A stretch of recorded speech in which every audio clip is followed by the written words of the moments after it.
નમસ્કાર દર્શક મિત્રો, તાપી જિલ્લાના સમાચારોથી અવગત કરાવતું સમય ક્રાંતિ ન્યૂઝ બુલેટિનમાં વિગતવાર સમાચારો નિહાળો।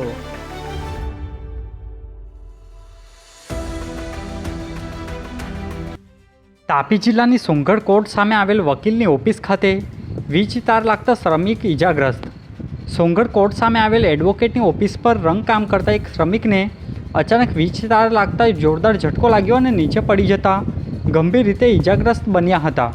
ઘટના સ્થળે હાજર લોકોએ તાત્કાલિક મદદરૂપ બની 108ની રાહ જોયા વગર ખાનગી વાહનમાં હોસ્પિટલ ખસેડ્યા હતા। હાલ ઇજાગ્રસ્તની સારવાર ચાલુ હોવાની પ્રાથમિક તપાસમાં જાણવા મળ્યું હતું। વ્યારા નગરપાલિકા ચૂંટણી અંગે માહિતી માટે અરજી, સ્ટ્રોંગ રૂમ પર પ્રશ્નો ઉઠ્યા।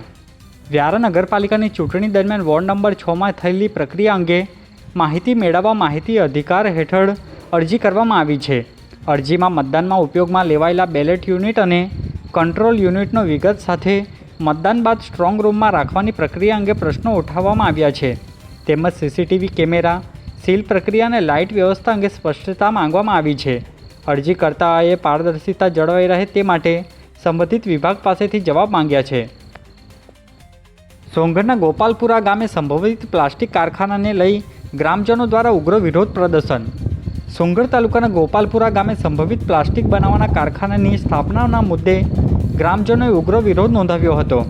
ગામની દૂધ ડેરી ખાતે મોટી સંખ્યામાં એકત્રિત થયેલા ગ્રામજનોએ પ્રદર્શન કરી પર્યાવરણ અને આરોગ્ય પર પડતા સંભવિત પ્રભાવ અંગે ચિંતા વ્યક્ત કરી હતી અને આ કારખાનું અહીંયા નહીં બને સહિત અલગ અલગ મુદ્દાને ધ્યાને રાખી વિરોધ નોંધાયો હતો। તાપીમાં પેન્શનરો માટે હયાતી નોંધણીની સૂચનાઓ। તાપી જિલ્લા તિજોરી કચેરી વ્યારા દ્વારા પેન્શનરોને વાર્ષિક હયાતી નોંધણી તારીખ 1 મેથી 31 જુલાઈ 2026 દરમિયાન કરાવવા સૂચના અપાઈ છે। નિર્ધારિત સમય મર્યાદામાં હયાતી નોંધણી નહીં કરાવનાર પેન્શનરોનું ઓગસ્ટ 2026થી પેન્શન સ્થગિત કરવામાં આવશે। પેન્શનરો બેંક શાખા, જીવન પ્રમાણ પોર્ટલ અથવા નજીકની પોસ્ટ ઓફિસ મારફતે ઘરેથી પણ હયાતી નોંધાવી શકે છે। વ્યારાના ટીઆરબી જવાને નહેરમાં કૂદી જીવન ટૂંકાવ્યું, પોલીસ બેડામાં શોક। વ્યારા પોલીસ મથક ખાતે ફરજ બજાવતા ટીઆરબી જવાન પરિમલ ગામિત અગમ્ય કારણોસર નહેરમાં કૂદકો મારી જીવન ટૂંકાવ્યાની કરુણ ઘટના સામે આવી છે। ઘટનાનું ચોક્કસ કારણ હજી સુધી અકબંધ છે। આ બનાવથી પોલીસ બેડામાં શોકની લાગણી છવાઈ ગઈ છે। મહુવા પોલીસે મૃતદેહને બહાર કાઢી આગળની કાર્યવાહી અને તપાસ હાથ ધરી છે। સોંગઢ તાલુકામાં સોશિયલ મીડિયા પર ફેક આઈડી બનાવી યુવતીને બદનામ કર્યાની ફરિયાદ નોંધાઈ। સોંગઢ તાલુકાના એક ગામની યુવતીને સોશિયલ મીડિયા પર એક ફેક આઈડી બનાવી બદનામી કરવાના મામલે પોલીસ ફરિયાદ નોંધાઈ છે। મળતી માહિતી મુજબ અજાણ્યા વ્યક્તિએ નકલી આઈડી બનાવી અશ્લીલ ફોટા તેમજ મેસેજ દ્વારા પરેશાન કરી અને માનહાનિ કરવાનો પ્રયાસ કર્યો હતો। પીડિત દ્વારા પોલીસમાં અરજી આપતા પોલીસે ગુનો નોંધી આગળની તપાસ હાથ ધરી છે।